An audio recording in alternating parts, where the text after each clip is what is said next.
Hello friends. और आप देख रहे हैं उषा स्टडी पॉइंट में, जो कि यूजीसी नेट जेआरएफ के लिए समर्पित चैनल है।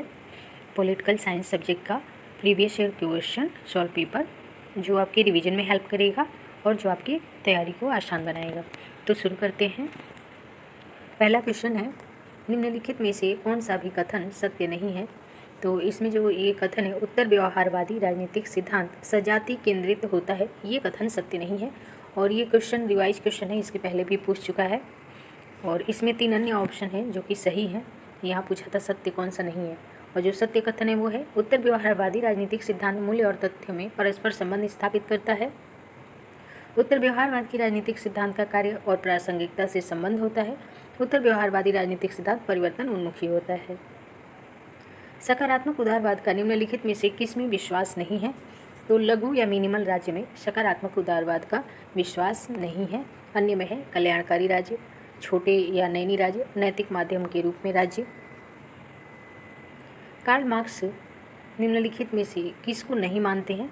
तो मानव चेतना सामाजिक अस्तित्व का निर्धारण करती है, इसे कार्ल मार्क्स नहीं मानते हैं। इसके विपरीत जो है, ये मानते हैं कि जो भी भौतिक वस्तुएं हैं वो मानव चेतना को प्रभावित करती हैं, न कि मानव चेतना जो है सामाजिक अस्तित्व का निर्धारण करता है। अन्य इनके विचार जो है देखते हैं। विचार भौतिक शक्तियों की अनन्य क्रिया का प्रतिबिंब होते हैं, यानी जो विचार हैं वो भौतिक शक्तियों से बने हैं, न कि भौतिक शक्तियाँ विचारों से बनी हैं। आधार अधिरचना का निर्धारण करता है, वस्तु सक्रिय और गतिशील होती है। राज की न्याय की संकल्पना किस पर आधारित है। तो अंतर सिद्धांत पर आधारित है, तीसरा सही हो जाएगा। विचारधारा शब्द का प्रयोग सर्वप्रथम किस वर्ष किया गया। तो 1797 में विचारधारा शब्द का प्रयोग किया गया सर्वप्रथम। सत्यवीर की कथा, जिसका अनुवाद गांधी जी द्वारा गुजराती में किया गया था, वह निम्नलिखित में से किसमें थी। तो डायलॉग ऑफ प्लेटो जो है ये थी, जिसका जो है सत्यवीर की कथा के नाम से गुजराती में अनुवाद किया गया गांधी जी द्वारा। साम्यवाद को एशियाटिक फॉर्म में किसने अनुकूलित किया। माओ त्से तुंग ने साम्यवाद को एशियाटिक फॉर्म में अनुकूलित किया। निम्नलिखित में से कौन सा भी कथन सत्य है। न्याय के लिए ग्रीक शब्द डिकायशून है, ये जो कथन है वो सत्य है। और अन्य जो आपको उसमें विकल्प मिलेंगे जो कि असत्य है। प्लेटो का न्याय विधिक संकल्पना है, नहीं नैतिक संकल्पना है। प्लेटो के न्याय से तात्पर्य है कथनी और करनी में सत्यता और ईश्वर तथा व्यक्ति के का ऋण चुकाना। तो ये गलत है, व्यक्ति का ऋण चुकाना और ईश्वर तथा व्यक्ति का ऋण चुकाना, ऐसा प्लेटो ने नहीं कहा है। इसके विरुद्ध तर्क दिया है। प्लेटो का न्याय संप्रभु की शक्तियों द्वारा प्रवर्तित और उसके नाम के लिए बनाए गए कानून और संस्थानों के अनुरूप है। प्लेटो का न्याय जो है नैतिक न्याय की अवधारणा है। स्टेट ऑफ नेचर पर लॉक का विचार है। तो पूर्व राजनैतिक विचार है स्टेट ऑफ नेचर पे। निम्नलिखित में से कौन सा भी कथन सत्य है। तो द प्रिंस राजाओं की गूढ़ताओं से संबंधित है, ये कथन सत्य है। अन्य जो कथन असत्य हैं वो हैं, द प्रिंस में गणतंत्र में राजनीतिक स्थिरता बनाए रखने के लिए मांगे उपलब्ध कराने पर विचार किया गया है। द डिस्कोर्सेज में जागीरों में राजनीतिक स्थिरता बनाए रखने के लिए अपेक्षाएं प्रतिपादित करना है, उपरोक्त में से कोई नहीं। तो ये तीनों असत्य हैं। और पूछा था सत्य कौन सा है, तो हमने देखा अभी यहाँ पे सत्य है, द प्रिंस जो है राजाओं की गूढ़ताओं से संबंधित है।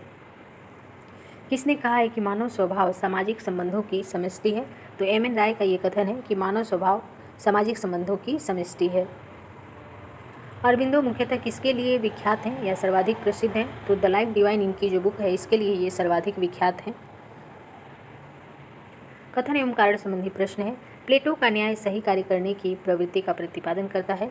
अन्याय जीने से अच्छा है अन्याय, यहाँ जीने नहीं रहेगा, अन्याय सहने से अच्छा है अन्याय करना। तो इसमें सी सही होगा। पहला कथन सत्य है लेकिन कारण गलत है। प्लेटो का न्याय सही कार्य करने की प्रवृत्ति का प्रतिपादन करता है, ये सही है। लेकिन प्लेटो ऐसा नहीं कहता है कि अन्याय करने से अच्छा है अन्याय सहने से अच्छा है अन्याय करना। सेम क्वेश्चन है। सुमेलित करना है लेखक एवं पुस्तकें, ये ऐसा टॉपिक है जहाँ से हर साल क्वेश्चन आते हैं। फ्रेडरिक हेयर की बुक है the road to serfdom. John Rawls की बुक है theory of justice, very important है और सभी को लगभग याद होगा। अमर्त्य सेन की बुक है आइडिया ऑफ जस्टिस या न्याय का विचार। प्लेटो की पुस्तक है दी पॉलिटिक्स। अरस्तु के कार्योत्पादन सिद्धांत का निम्नलिखित में से सही अनुक्रम क्या है। तो सही अनुक्रम है, पहला होगा भौतिक कारण, दूसरा निमित्त कारण, तीसरा औपचारिक कारण और चौथा जो है अंतिम कारण।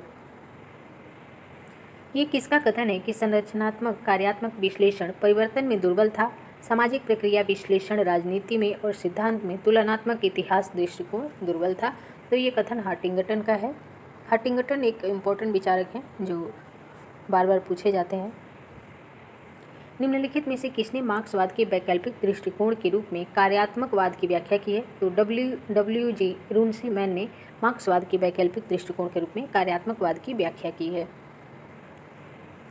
निम्नलिखित में से किसने मानवीय व्यवहार को अनिवार्य इंजीनियरी आमुखीकरण देने का प्रयास किया है? तो संप्रेषण सिद्धांत ने मानवीय व्यवहार को अनिवार्य इंजीनियरी आमुखीकरण देने का प्रयास किया है। आलमंड की राजनीतिक व्यवस्था की विशेषताएं अधिकतर निम्नलिखित में से किस राजनीतिक व्यवस्था से मिलती जुलती हैं? तो आलमंड की जो राजनीतिक व्यवस्था की विशेषता है वो यूनाइटेड स्टेट ऑफ अमेरिका यानी यूएसए की राजनीति से मिलती जुलती है। निम्नलिखित में से कौन राजनीतिक संगठनों के संस्थानीकरण और प्रक्रियाओं के साथ राजनीतिक विकास का संबंध मानते हैं? तो हंटिंगटन वो विचारक हैं जो राजनीतिक संगठनों के संस्थानीकरण और प्रक्रियाओं के साथ राजनीतिक विकास का संबंध मानते हैं। निम्नलिखित में से कौन सी दृष्टिकोण या सिद्धांत से सर्वप्रथम लोकतंत्र और समाजवाद की समीक्षा आरंभ की गई? तो ये लाइट का सिद्धांत है जिसके द्वारा सर्वप्रथम लोकतंत्र और समाजवाद की समीक्षा आरंभ की गई। निम्नलिखित में से किसने गैर प्रतियोगिता पार्टी प्रणाली को एक दल सत्तावादी, एक दल बहुवादी और एक दल सत्ताधारी में विभाजित किया? आंसर हो जाएगा ला पैलोम्ब्रा और माइनर वीनर ने। निम्नलिखित में से किस प्रकार की सरकारें विधानमंडल के अनिवार्य भाग के रूप में द्वितीय सदन होते हैं? तो ऐसा संघीय शासन में होता है कि वहाँ पे जो केंद्रीय सरकार है वहाँ पे द्वितीय सदन भी होता है, जैसे कि राज्यसभा है। निम्नलिखित में से किस पुस्तक में भारत की राजनीति पर अध्याय हैं? तो कंपैरेटिव पॉलिटिक्स टुडे जो किताब है इसमें भारत की राजनीति पर अध्याय हैं। सुमेलित करना है सरकार का प्रकार तथा देश का नाम। आपको कम से कम 5-6 देशों के सरकार और संविधान को पढ़ना होता है। भारत, यूके, यूएसए, फ्रांस और स्विट्ज़रलैंड, और थोड़ा बहुत चीन के बारे में भी पढ़ना होता है। यहाँ पे हम सुमेलित करेंगे। संसदीय एवं संघीय रिपब्लिकन जो है भारत में है, अध्यक्षात्मक और संघीय रिपब्लिकन अमेरिका में है, संसदीय और एकात्मक राजतंत्र यूके यानी ब्रिटेन में है, और संसदीय कम अध्यक्षात्मक और एकात्मक रिपब्लिकन जो है फ्रांस में है। निम्नलिखित में से किस देश में राज्य न्यायालयों के सभी स्तर के न्यायालयों को न्यायिक पुनरीक्षण का अधिकार प्राप्त है? तो अमेरिका में जो है सभी न्यायालयों को, राज्य न्यायालयों को, सभी स्तर के न्यायालयों को न्यायिक पुनरीक्षण का अधिकार प्राप्त है। और भारत ने जो है न्यायिक पुनरीक्षण का जो कॉन्सेप्ट है अमेरिका से ही ग्रहण किया है। भारतीय संघीय पद्धति अमेरिकी संघीय पद्धति से किस प्रकार अलग है? तो संघीय विधानमंडल के उच्च सदन में राज्यों का प्रतिनिधित्व तो भारत में भी है, अमेरिका में भी है। लिखित संविधान भारत में भी है, अमेरिका में भी है। और शिष्ट शक्तियाँ तो भारत में अवशिष्ट शक्तियाँ केंद्र के पास है, जबकि अमेरिका में अवशिष्ट शक्तियाँ जो है राज्यों के पास है। और दोहरी नागरिकता तो अमेरिका में दोहरी नागरिकता है, जबकि भारत में एकहरी नागरिकता है। पूछ रहा है कि अमेरिकी संघीय पद्धति से भारतीय संघीय पद्धति किस प्रकार अलग है? तो तीसरा और चौथा सही आंसर हो जाएगा। निम्नलिखित में से कौन संसदीय सरकार की सबसे महत्वपूर्ण विशेषता है? तो कार्यपालिका का विधायिका के प्रति सामूहिक उत्तरदायित्व ही संसदीय सरकार की सबसे महत्वपूर्ण विशेषता है। केसी वियर द्वारा निम्नलिखित में से कौन सी संघीय पद्धतियों को अन्य संघीय पद्धतियों की जांच के लिए मॉडल पद्धति माना है? तो अमेरिकी संघीय पद्धति को केसी वियर ने श्रेष्ठ माना है। कथन एवं कारण संबंधी प्रश्न है। संकट की स्थिति के लिए अध्यक्षात्मक पद्धति उपयुक्त होती है, सही है। राष्ट्रपति की पदावधि निश्चित होती है, तो सही है। और जो है कारण कथन की सही व्याख्या भी करता है। संविधान सभा किसके अंतर्गत स्थापित की गई थी? तो कैबिनेट मिशन जो 1946 में आया था उसी के तहत संविधान सभा का गठन किया गया था। निम्नलिखित में से किसने ये कहा है कि भारत का संविधान आशा और प्रेरणा की अपेक्षा भय और संतरास में बना था?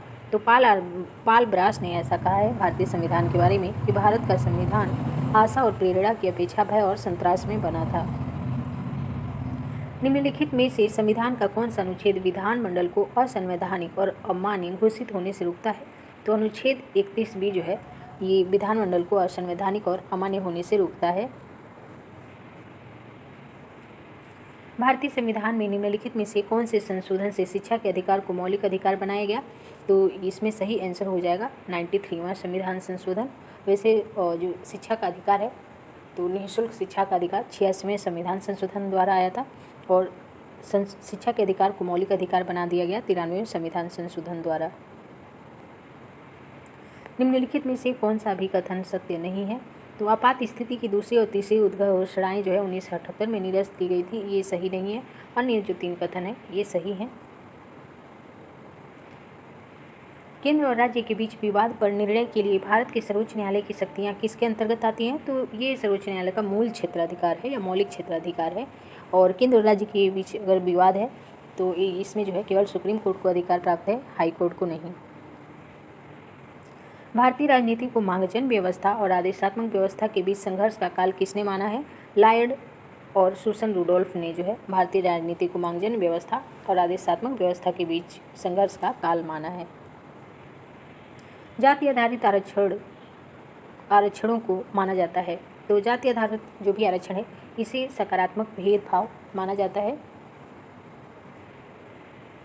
राजा धरे और नामदेव धरसल किस दलित आंदोलन के नेता हैं? तो ये दोनों ही नेता राजा धरे और नामदेव धरसल जो है दलित पैंथर दलित आंदोलन के नेता हैं। लॉयड और सुसन रुडोल्फ ने भारत में राज्य को पॉलीमॉर्फस माना। पॉलीमॉर्फस का क्या अभिप्राय है? तो इसका अभिप्राय है विभिन्न रूपों और अभिविन्यासों के व्यक्ति, अर्थात अलग अलग व्यक्तित्व वाले व्यक्ति। Political economy of development in India पुस्तक के लेखक कौन है? तो प्रणव वर्धन इस पुस्तक के लेखक हैं। Political economy of development in India. Same question. स्वतंत्र और निष्पक्ष चुनाव सुनिश्चित करने के लिए और पंचायतों के निर्वाचन का संचालन करने के लिए निम्नलिखित में से किस में शक्ति निहित होनी चाहिए? तो सही आंसर हो जाएगा सी, यानी तीसरा, राज्य निर्वाचन आयोग। यहाँ पंचायतों के निर्वाचन की बात कर रहा है। तो पंचायतों का निर्वाचन भारत का चुनाव आयुक्त नहीं कराएंगे, ना ही मुख्यमंत्री कराएंगे और ना ही मुख्य सचिव कराएंगे, ये कराएंगे राज्य निर्वाचन आयोग द्वारा पंचायतों का चुनाव का संचालन किया जाता है। कथन एवं कारण संबंधी प्रश्न है। भारत के राष्ट्रपति राज्य के संवैधानिक प्रमुख होते हैं, सही है। प्रधानमंत्री की अध्यक्षता में मंत्रिपरिषद के पास सभी शक्तियाँ निहित होती हैं। तो कथन और कारण दोनों सही है। कारण कथन की व्याख्या भी करता है क्योंकि राष्ट्रपति संवैधानिक या नाम मात्र के प्रमुख होते हैं, क्योंकि जो वास्तविक शक्तियाँ होती हैं वो प्रधानमंत्री और मंत्रिपरिषद में निहित होती है। सुमेलित करना है। तो मुस्लिम लीग का उद्गम या उद्भव जो है 1906 में हुआ और नेहरू रिपोर्ट 1928 में आया। मोहम्मद अली जिन्ना द्वारा द्विराष्ट्र सिद्धांत जो है 1940 में प्रस्तुत किया गया, जबकि लखनऊ समझौता 1916 में हुआ। भारत के निम्नलिखित राष्ट्रपतियों का सही अनुक्रम क्या है? तो सभी राष्ट्रपतियों को एक बार क्रम से याद कर लेंगे क्योंकि ये क्वेश्चन कई बार पूछा भी है। तो doctor Rajendra Prasad, then doctor Zakir Hussain, उसके बाद आर वेंकटरमन और उसके बाद है डॉक्टर शंकर दयाल शर्मा। निम्नलिखित कथनों पर ध्यान दीजिए और सही कथन का चयन कीजिए। संगठनात्मक सिद्धांतों के क्षेत्र में, तो कह रहा है संगठनात्मक सिद्धांतों को बनाते हुए गुलिक फेयोल के 14 सिद्धांतों से प्रभावित था, सही है। पूर्विक प्रशासन के मंतव्य से कमेटियों के प्रयोग के संदर्भ में चेतावनी देता है, सही है। गुलिक कार्य विभाजन के आधार को कोई महत्व नहीं देता, ये गलत है। और फेयोल का आदेश की एकता के सिद्धांत में विश्वास है। तो 1, 2 और 4 सही हैं, तीसरा गलत है। सुमेलित करना है। फ्रेडरिक हैजबर्ग तो मोटिवेटर हाइजीन अप्रोच से संबंधित हैं। FW रिक्स की बात करें तो द एग्जिस्टेंस ऑफ कलेक्ट से संबंधित हैं। Abraham Maslow the need hierarchy से संबंधित हैं। MP Follett the concept of partnership से संबंधित हैं। चेस्टर आई बर्नार्ड के अनुसार वैध अधिकार का आदेश के बारे में निम्नलिखित में से कौन सा सही नहीं है? वैध अधिकार का आदेश के बारे में क्या सही नहीं है? तो यह मौलिक दृष्टिकोण से उत्प्रेरक होना चाहिए, ये सही नहीं है, अतः यही इसका आंसर हो जाएगा। अन्य कथन है यह संगठन के मंतव्य के अनुकूल होना चाहिए, यह बुद्धिगम्य होना चाहिए, इसे व्यवहारिक होना चाहिए। मूनी के अनुसार उच्च अधिकारी द्वारा सुनिश्चित अधिकारों का दिया जाना क्या कहलाता है? तो सही आंसर हो जाएगा प्रत्यायोजन। प्रत्यायोजन का मतलब ये हुआ कि उच्च अधिकारी द्वारा कुछ सुनिश्चित अधिकार जो है कुछ समय के लिए दिए जाते हैं, तो इसे यहाँ पे प्रत्यायोजन कहेंगे। विकेंद्रीकरण का उदाहरण होता है पंचायती राज, और अकेंद्रीकरण और विनियोजन ये अलग बातें हैं। किसने विकास प्रशासन को इस प्रकार परिभाषित किया है कि यह क्रिया उन्मुखी उद्देश्य उन्मुखी प्रशासनात्मक पद्धति है? तो सही आंसर हो जाएगा एडवर्ड वीडनर। और एडवर्ड वीडनर जो है विकास प्रशासन से महत्वपूर्ण रूप से संबंधित हैं। डेविड नकमियास एवं एच रोजनब्लूम के अनुसार निम्नलिखित में से सहभागिता अधिकारी तंत्र का तत्व क्या नहीं है? तो उन्हें राजनीतिक स्वेच्छाचारिता से बचाने के लिए सिविल सेवा संघ बनाना, यही इसका सही आंसर हो जाएगा। यही सहभागिता अधिकारी तंत्र का तत्व नहीं है। अन्य सभी जो है सहभागिता अधिकारी तंत्र का तत्व है। जैसे राष्ट्र के अधिकारी तंत्र में उच्च स्तरीय सामाजिक प्रतिनिधित्व, निर्णयों में अधिकारी तंत्र के कर्मचारियों की सहभागिता, अधिकारी तंत्र संबंधी नीति निर्माण में नागरिकों की सहभागिता। निम्नलिखित में से किसने एक संगठन में zone of indifference, very important है, जोन ऑफ इंडिफरेंस की अवधारणा को किसने प्रतिपादित किया? तो चेस्टर आई बर्नार्ड ने जोन ऑफ इंडिफरेंस की अवधारणा को प्रतिपादित किया। टेलर की मानसिक क्रांति की अवधारणा किसकी पक्षधर है? तो सामंजस्य और सहकारिता की पक्षधर है टेलर की मानसिक क्रांति की अवधारणा। निम्नलिखित कमेटियों में से किसने पंचायती राज संस्थाओं के लिए द्विस्तरीय प्रणाली की सिफारिश की? तो अशोक मेहता कमेटी जो 1977 में आई थी, इसने जो है द्विस्तरीय प्रणाली की सिफारिश की पंचायती राज के लिए। भारत सरकार द्वारा केंद्रीय सतर्कता आयोग की स्थापना किस वर्ष की गई? 1964 में केंद्रीय सतर्कता आयोग की स्थापना की गई। निम्नलिखित समितियों को क्रम में व्यवस्थित करें। टेकचंद समिति, कृपलानी समिति, विवियन बोस समिति और संथानम समिति, ये क्रम से लगे हुए। निम्नलिखित कमेटी में से किस कमेटी ने सिफारिश की थी कि ब्लॉक स्तरीय योजना हो? तो ऐसी सिफारिश दंतेवाला कमेटी ने की थी कि ब्लॉक स्तरीय जो है योजनाएं हों। निम्नलिखित में से कौन सा उदारीकरण का तत्व नहीं है? तो स्टेटिसेशन, हालांकि ये क्वेश्चन 2 बार आ चुका है, सेम क्वेश्चन। तो स्टेटिसेशन उदारीकरण का तत्व नहीं है। ओम्बड्समैन संस्था सर्वप्रथम कहाँ प्रारंभ हुई? तो ये सर्वप्रथम स्वीडन में प्रारंभ हुई थी, जिसे भारत में लोकपाल या लोकायुक्त के नाम से जानते हैं। कथन एवं कारण संबंधी प्रश्न है। उत्तरदायित्व की चर्चा करते हुए फोलेट कहते हैं कि प्रबंध करने वालों और जिनका प्रबंध किया जाता है के बीच अंतर लुप्त हो रहा है। सही है। संगठन में प्रत्येक व्यक्ति कार्य को अन्य कार्यों के अंतर आश्रित जानकर देखा जाए। दोनों ही कथन सही हैं, लेकिन कारण जो है कथन की व्याख्या नहीं करता है, अतः सही आंसर बी हो जाएगा। अंतर्राष्ट्रीय राजनीति में उदारवादी परिप्रेक्ष्य के विकास में निम्नलिखित में कौन महत्वपूर्ण व्यक्ति थे? तो वुडरो विल्सन जो है, इन्होंने अंतर्राष्ट्रीय राजनीति में उदारवाद की बात की, वुडरो विल्सन, और इसके लिए बहुत विख्यात भी हैं हुए उस समय। तो अंतर्राष्ट्रीय राजनीति में उदारवाद की सबसे कोई बात करता है, सबसे अधिक कोई बल देता है, तो वो है वुडरो विल्सन। सुमेलित करना है यहाँ पे। Samuel P Huntington, clash of civilization, इनकी बुक है। जोसेफ नाई की एक अवधारणा है सॉफ्ट पावर या मृदु शक्ति। सुसन स्ट्रेंज की जो एक किताब है रिट्रीट ऑफ द स्टेट, और इमानुअल वालस्टीन की किताब है वर्ल्ड सिस्टम। इसमें ये वेरी इंपॉर्टेंट है, हंटिंगटन और जोसेफ नाई वाला। ब्रेटन वुड समझौते के द्वारा क्या हुआ था? तो इसके द्वारा अंतर्राष्ट्रीय मुद्रा कोष की स्थापना की गई थी। बहुत से यथार्थवादियों के अनुसार अंतर्राष्ट्रीय शांति किस प्रकार सर्वोत्तम रूप से प्राप्त की जा सकती है? तो यथार्थवादियों के अनुसार राज्यों के बीच शक्ति संतुलन बनाकर अंतर्राष्ट्रीय शांति जो है प्राप्त की जा सकती है। नाभिकीय युद्ध नीति के क्षेत्र में MAD से क्या अभिप्राय है, या MAD का फुल फॉर्म क्या है? म्यूचुअली एश्योर्ड डिस्ट्रक्शन जो है MAD का फुल फॉर्म है। किसका कथन है कि युद्ध एक प्रकार से विदेश नीति ही होता है? तो कार्ल वान क्लोजेविट्ज का कथन है कि युद्ध एक प्रकार से विदेश नीति है। गुटनिरपेक्षता जो कि भारत की विदेश नीति है से क्या अभिप्राय है? तो इसका अभिप्राय है स्वाधीनता और प्रत्येक मुद्दे को अपने राष्ट्रीय हित में देखना। स्वाधीनता का मतलब कि भारत स्वतंत्र हुआ था और अपनी स्वतंत्रता को बनाए रखना चाहता था, इसलिए उसने गुटनिरपेक्षता की नीति अपनाई और अपने राष्ट्रीय हितों का ध्यान भी रखना चाहता था। और ध्यान रखेंगे तटस्थता इसका जो है आंसर नहीं होगा, वो तटस्थ रहना नहीं चाहता था, वो अपनी स्वाधीनता की रक्षा, विदेश नीति के निर्धारण और अपने राष्ट्रीय हित के लिए जो है गुटनिरपेक्ष नीति को अपनाया था भारत ने। कथन एवं कारण संबंधी प्रश्न। भारत वैश्विक स्तर पर परमाणु निःशस्त्रीकरण के लिए तथा क्षेत्रीय स्तर पर वास्तविक न्यूनतम हानि के लिए है। सही है। भारत की परमाणु नीति द्विलक्षी है। सही है। और कारण जो है कथन की सही व्याख्या करता है, तो सही आंसर ए हो जाएगा। भारत के विदेश मंत्रालय के निम्नलिखित मंत्रियों का सही क्रम बताना है। तो सर्वप्रथम स्वर्ण सिंह, उसके बाद अटल बिहारी वाजपेयी, देन प्रणब मुखर्जी और उनके बाद एस एम कृष्णा जो है, ये भारत के मंत्रियों का विदेश मंत्रालय में विदेश मंत्रियों का सही क्रम है। इंदिरा डॉक्ट्रिन जो है ये क्या है या विदेश नीति से संबंधित है, इसे किस रूप में परिभाषित किया जाएगा।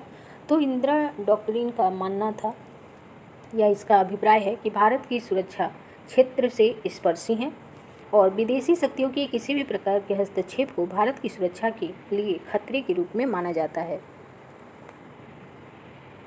यूनाइटेड नेशन चार्टर मुख्यतः किससे संबंधित है। तो यह शांति, न्याय, स्वतंत्रता, आर्थिक तथा सामाजिक अधिकारों जैसे व्यापक विषयों के लिए है। तो इसमें सही आंसर हो जाएगा पहला। अंतर्राष्ट्रीय सामाजिक परंपरा को निम्नलिखित के नाम से भी जाना जाता है। तो अंतर्राष्ट्रीय सामाजिक परंपरा को किस नाम से जाना जाता है। अंतर्राष्ट्रीय संबंधों का इंग्लिश स्कूल, इस नाम से जाना जाता है। भारत श्रीलंका समझौते का मुख्य प्रयोजन क्या था। तो सिंहली और तमिलों के बीच सजाति विषयक संघर्ष को समाप्त करना, यही जो है भारत और श्रीलंका समझौते का मुख्य प्रयोजन था। Asia Pacific economic forum APEC के संबंध में बताना है कि कौन सा कथन सत्य है। तो क्षेत्रीय समूहों के प्रति अपेक्षाकृत सामान्य प्रवृत्ति का भाग है, ये पहला सही है, अन्य जो है कथन गलत है। और आज का जो अंतिम क्वेश्चन है तो ये पूछ रहा है कि शीत युद्ध के प्रति यूएसए का जो दृष्टिकोण है मूल रूप से किसमें स्पष्ट किया गया था। तो मूल रूप से ये ट्रूमैन डॉक्ट्रिन में जो है यूएसए का दृष्टिकोण स्पष्ट किया गया था शीत युद्ध के प्रति। और आज के लिए इतना ही, अन्य हम लेके आएंगे सॉल्व पेपर अगले वीडियो में। धन्यवाद।